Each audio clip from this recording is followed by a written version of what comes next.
Hello दोस्तों, वेद education hub में आपका हार्दिक स्वागत है। आज की क्लास में अपन चर्चा करेंगे वायरस और वायरस जनित रोगों के बारे में। अपना है बायोलॉजी की रोग स्वास्थ्य और उपचार की क्लास, जनरल साइंस की क्लास है, क्लास 3rd। बात कर रहे हैं अपन आज वायरस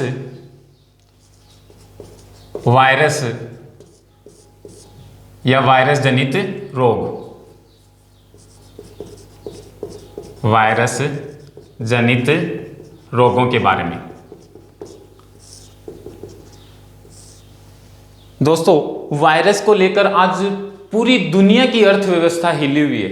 आप सब लोग जानते हैं कि 2-3 साल पहले जो एक खतरनाक वायरस आया था, कोरोना वायरस, जिसको लेकर पूरी दुनिया की अर्थव्यवस्था हिल गई थी दोस्तों। और अर्थव्यवस्था की बात ना करें तो इस बात करते हुए अपन देखेंगे कि वायरस जो कोरोना वायरस था, ना ही तो इसका कोई इलाज था और ये कहाँ से पनपा, इसकी भी जितने देश थे उतनी ही भ्रांतियां बन गई दोस्तों। इसी की लगभग 100 साल पहले अपन बात करें तो 1918 से 20 के बीच में आया था इन्फ्लुएंजा या स्पेनिश फ्लू। 1918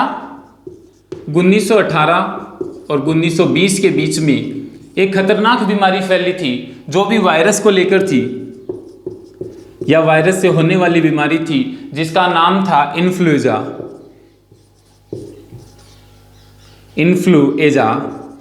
या स्पेनिश फ्लू। इन्फ्लुएंजा या स्पेनिश फ्लू। इस बीमारी के भी बारे में बताते हैं दोस्तों कि प्रथम विश्व युद्ध के बाद जो इतनी सारी मौतें हुई थी प्रथम विश्व युद्ध में, उन्हीं मौतों की वजह से क्या हुआ था, इस वायरस का जन्म हुआ था, जो बड़ा ही घातक और भयानक बीमारी को लेके आया था दोस्तों। इसी प्रकार ये अपना जो कोरोना वायरस है, ये भी बड़ी ही भयानक बीमारी थी, जिससे कि हजारों नहीं, लाखों नहीं, करोड़ों मौतों को अपनी इस पूरी दुनिया को सामना करना पड़ा था। इसी के रूप में अपन चर्चा कर रहे हैं वायरस जनित रोग कि वायरस है क्या दोस्तों। देखिए दोस्तों, इसमें वायरस जनित रोग के बारे में, अगर मैं वायरस के बारे में कुछ बता रहा हूं तो इसमें कुछ बातें हैं जो अपन आगे की क्लास में चर्चा करेंगे। पूरी क्लास को इसमें एक्सप्लेन करेंगे कि हर एक टॉपिक के बारे में। जैसे कि अब नाभिकीय अम्ल और प्रोटीन आ गया, तो नाभिकीय अम्ल और प्रोटीन होता क्या है उसके बारे में अपन चर्चा अगली क्लास में करेंगे। अभी मैं सिर्फ इतना बता रहा हूं कि वायरस है क्या और वायरस काम कैसे करता है और वायरस जनित रोग कौन कौन से हैं और उन रोगों का उपचार, उनका कारक, उनका वाहक, इन्हीं की चर्चा करते हुए अपन आगे बढ़ते हैं कि वायरस है क्या। वायरस नाभिकीय अम्ल और प्रोटीन के बने होते हैं दोस्तों। किसके बात करें अपन, वायरस, नोट डाल के लिख लो यहां पे आप कि वायरस नाभिकीय अम्ल, वायरस नाभिकीय अम्ल व प्रोटीन के बने होते हैं, प्रोटीन के बने होते हैं।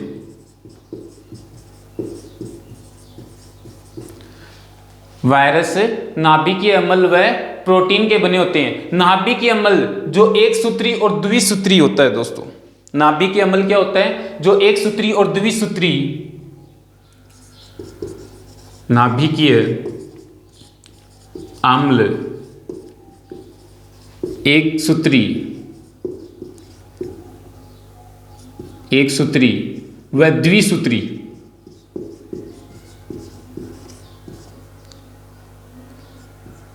नाभिकीय अम्ल एक सूत्री व द्विसूत्री, डीएनए व आरएनए होता है, द्विसूत्री डीएनए व आरएनए होता है, डीएनए व आरएनए होता है। देखिए दोस्तों, अधिकतर कंपटीशन एग्जाम में डीएनए और आरएनए से भी क्वेश्चन पूछा जाता है, नाभिकीय अम्ल और प्रोटीन से भी पूछा जाता है। तो अपन इसकी सभी चर्चाएं क्या करेंगे, आगे की क्लास में करेंगे कि डीएनए होता क्या है, आरएनए होता कहते हैं, किस प्रकार काम करता है, किस प्रकार की श्रृंखलाएं होती हैं इसमें और कितने बॉन्ड बनाता है ये सारी चर्चाएं अपन आगे की क्लास में करेंगे। अभी इतना समझते हैं कि वायरस है क्या, कि वायरस नाभिकीय अम्ल प्रोटीन का बना होता है। नाभिकीय अम्ल वह प्रोटीन का बना होता है जो एक सूत्री और द्विसूत्री डीएनए आरएनए का होता है। डीएनए आरएनए क्या करता है? इसका आनुवांशिक ढांचा तैयार करता है दोस्तों। क्या करता है? आनुवांशिक ढांचा। ये आनुवांशिक, किसका आनुवांशिक ढांचा? वायरस का आनुवांशिक ढांचा तैयार करता है दोस्तों।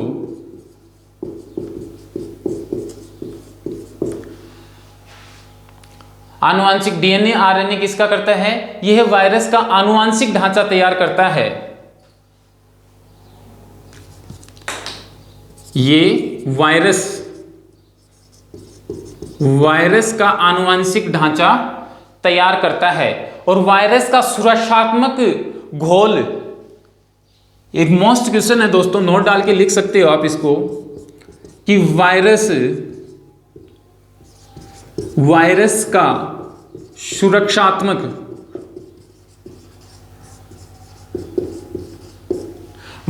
का सुरक्षात्मक घोल केपिड नामक प्रोटीन से बनता है। घोल केपिड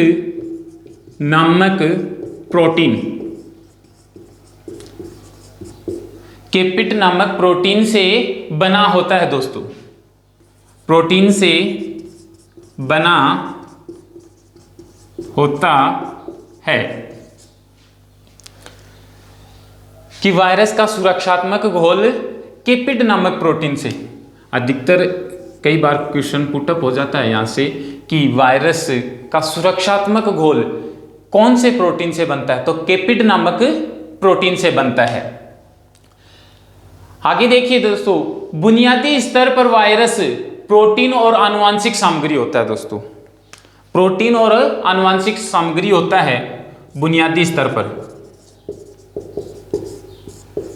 बुनियादी स्तर पर कि जिंदा क्यों होता है वायरस? वायरस जिंदा क्यों होता है? अगर अपन ये क्वेश्चन करें कि वायरस जिंदा क्यों, वायरस जिंदा क्यों होता है, अगर ये क्वेश्चन पुटअप करें तो बुनियादी स्तर पर वायरस प्रोटीन और आनुवांशिक सामग्री का होता है। बुनियादी स्तर पर वायरस क्या होता है दोस्तों? प्रोटीन व आनुवांशिक सामग्री का होता है।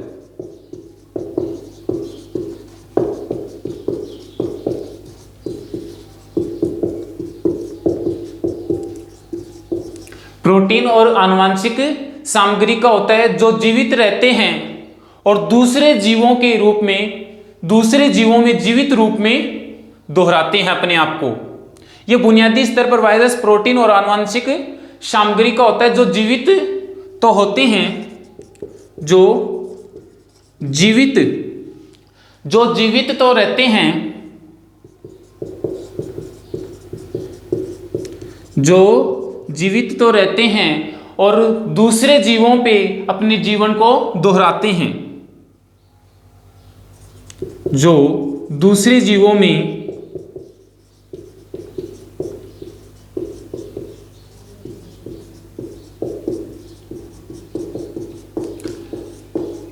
देखिए दोस्तों, वायरस यहीं से एक खतरनाक बीमारी बनती है कि यह प्रोटीन और आनुवांशिक सामग्री का तो होता ही होता है, जिससे क्या ये जीवित रहता है और दूसरे जीवों में अपने जीवन को दोहराता है। और वायरस अपने आप नहीं दोहराते हैं दोस्तों, ये पुनरुत्पादन के लिए अपने मेजबान सेल्स के प्रोटीन संश्लेषण मार्ग पर निर्भर करते हैं। ये अपने आप नहीं दोहराते हैं दोस्तों, ये अपने प्रोटीन पुनरुत्पादन के लिए, यहां पे लिख देता हूं मैं, पुनरुत्पादन,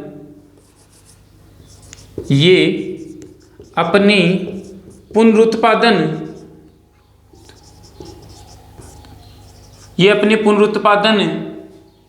पुनरुत्पादन के लिए अपने मेजबान सेल, पुनरुत्पादन के लिए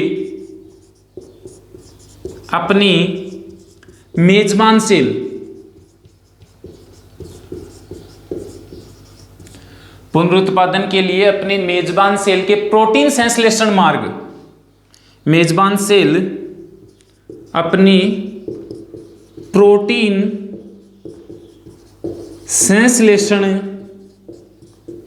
मार्ग, प्रोटीन संश्लेषण मार्ग, प्रोटीन संश्लेषण मार्ग पर निर्भर रहते हैं दोस्तों।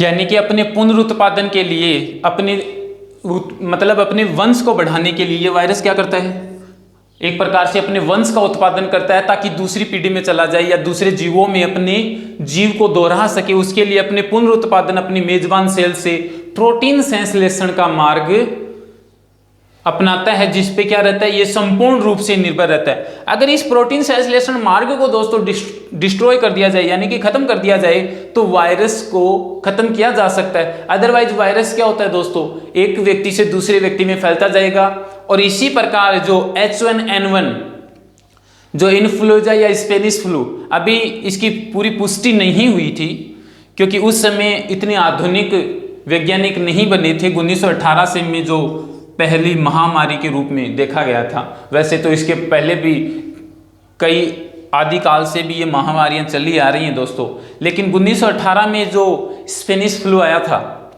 उसका भी बता रहे कि H1N1 वायरस था, लेकिन अभी पूरी पुष्टि नहीं है कि वो कौन सा वायरस था और ना ही अभी उसकी कोई इतने साक्ष्य मिलते हैं कि उसकी पुष्टि हो सके। अभी जो कोरोना वायरस आया है इसका अध्ययन चल रहा है कि ये कौन सा वायरस है और ये किस प्रकार के संश्लेषण मार्ग पर निर्भर करता है और कौन सी प्रकार की क्रिया है इसके अंदर कि ये पूरे शरीर के ढांचे को ही असंतुलित कर देता है। अपन बात करेंगे अब दोस्तों कि वायरस या विषाणु जिसको बोलते हैं अपन, उससे विषाणु या वायरस जनित रोगों के बारे में, कि विषाणु और वायरस जनित रोग क्या हैं। तो मैं यहां पे लिख देता हूं विषाणु, वायरस जनित। वैसे तो दोस्तों ये वायरस और विषाणु अपने शरीर में बहुत से प्रकार के पाए जाते हैं, लेकिन जो कुछ घातक होते हैं वही बीमारियां पैदा करते हैं दोस्तों। अब बात करें अपन, और यहाँ पे कुछ सिलेक्टेड ही वायरस जनित रोगों की अपन चर्चा करेंगे। वैसे तो दुनिया भर के वायरस जनित रोग हैं, लेकिन सबका अध्ययन कर पाना मुश्किल है। दूसरा ये कि जो अपने को कंपटीशन एग्जाम में पूछा जाता है या फिर अपने दैनिक जीवन में भी अपन जिन जुड़ी हुई समस्याओं के बारे में देखते हैं या वायरस से होने वाले रोगों के बारे में देखते हैं, उनका अध्ययन करेंगे यहाँ पे, ताकि अपन उनका उपचार भी कर सकें या कौन सी टेबलेट उनमें काम में आएगी या कौन सा आयुर्वेदिक उपचार जो काम में ले सकते हैं या किस प्रकार के अपने कंपटीशन एग्जाम में उनसे क्वेश्चन पूछे जाते हैं, उनकी चर्चा करेंगे अपन कि विषाणु और वायरस जनित रोग। पहला है एड्स और दूसरा है, इसमें पहला आ गया एड्स, दूसरा है हिपेटाइटिस, हिपेटाइटिस, एड्स, दूसरा हिपेटाइटिस। तो इसको क्या लिख देंगे दोस्तों अपन, AH, ए से एड्स, H से हिपेटाइटिस। तीसरा, साथ में दोस्तों कुछ ऐसे आपको ट्रिक भी निकालनी पड़ेंगी ताकि ये आसानी से याद हो जाएं, क्योंकि ये लगभग 16-17 यहाँ पे मैं लिखवाने वाला हूँ, तो इतनी याद करना पॉसिबल भी नहीं है और ये भी कंफ्यूजन हो जाएगा कौन सा प्रोटोजोआ जनित रोग है, कौन सा वायरस जनित रोग है और कौन सा संक्रामक है। तो इस प्रकार की अपन कंफ्यूजन ना क्रिएट हो, इसके लिए अपन एक ट्रिक के रूप में याद कर लेंगे कि AH यानी एड्स और हिपेटाइटिस, मजलस, मम्पस और खसरा। अपन बात करेंगे मम्पस, मिजलस, मम्पस, मिजलस और पांचवा अपना खसरा।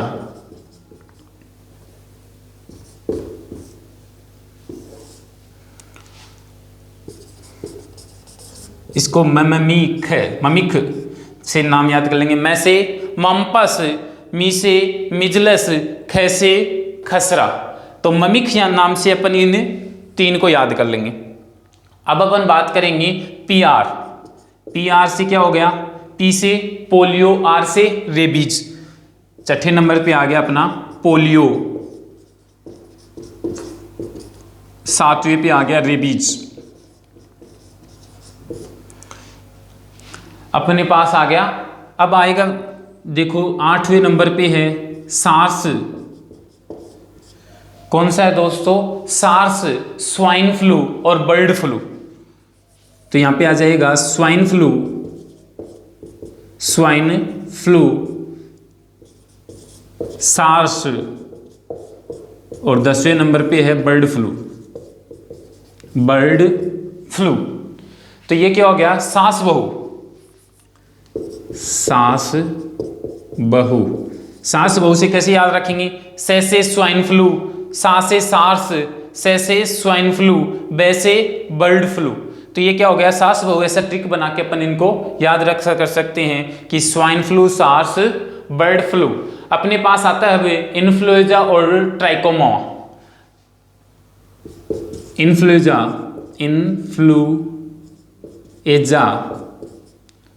और 12 नंबर पे आता है अपने पास ट्राइकोमा, ट्राइकोमा, ट्राइकोमा, आईटी जिसको बोलते हैं अपन, कि आई से इन्फ्लुएंजा, टी से ट्राइकोमा।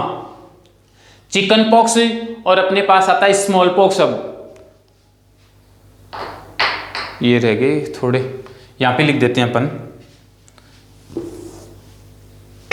13 नंबर का आ गया अपने पास, कौन सा आ गया दोस्तों? चिकन पॉक्स और स्मॉल पॉक्स।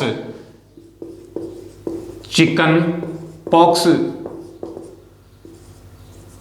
Small pox,